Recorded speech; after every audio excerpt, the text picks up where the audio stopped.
Bread toast બનાવવા માટે આપણે જોઈશે 1 કપ રવો, અડધો કપ મલાઈ, 2 નંગ ટામેટા, 1 ગાજર, 1 ડુંગળી, 1 નંગ કેપ્સિકમ, 1 ચમચી ચીલી ફ્લેક્સ, 1 ચમચી ઓરેગાનો, 2 નંગ ચીઝના ક્યુબ, સ્વાદ પ્રમાણે મીઠું અને 5 થી 6 નંગ બ્રેડની સ્લાઇસ.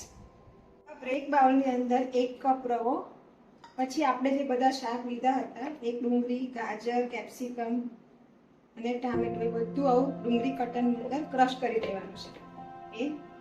પછી એની અંદર મીઠું, ચીલી ફ્લેક્સ, ઓરેગાનો અને 1 નંગ અડધો કપ મલાઈ, આ બધું સરસ રીતે મિક્સ કરી દેવાનું છે.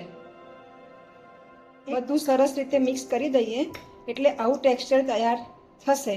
પછી આપણે એને 10 મિનિટ માટે રહેવા દઈશું. તૈયાર કરેલા મિશ્રણને આપણે બ્રેડ ઉપર સરસ રીતે એક જ સાઈડ લગાવી દઈશું. આ રેસીપી તમે નાસ્તામાં છોકરાઓને આપી શકો છો. સ્કૂલે જતા ટિફિન બોક્સ માટે પણ આ બેસ્ટ છે. છોકરાઓને પીઝા જેવું જ ટેસ્ટ આવશે.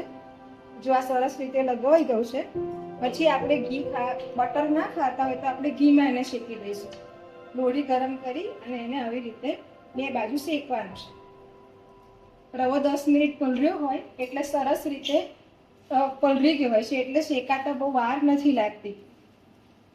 અને સરસ રીતે ધીમા તાપે આવી રીતે આપણે શેકીશું. ધીમા તાપે સરસ આવી રીતે શેકવાનું છે. શેકાઈને પાછી આપણે આવી રીતે ઉલટાઈ દઈશું એટલે ઉપર ગુલાબી કલરની છાંટ પડેલી હોય છે.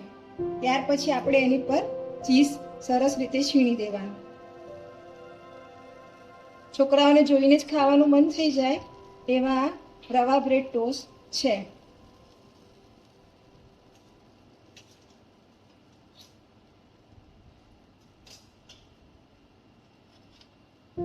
નીચે સરસ લાલ ગુલાબી રંગના ક્રિસ્પી થાય એટલે આપણા રવા બ્રેડ ટોસ્ટ તૈયાર થઈ ગયા. અને એની એક એવી સાઇન છે કે ચીઝ બધું ધીરે ધીરે મેલ્ટ થઈ જશે.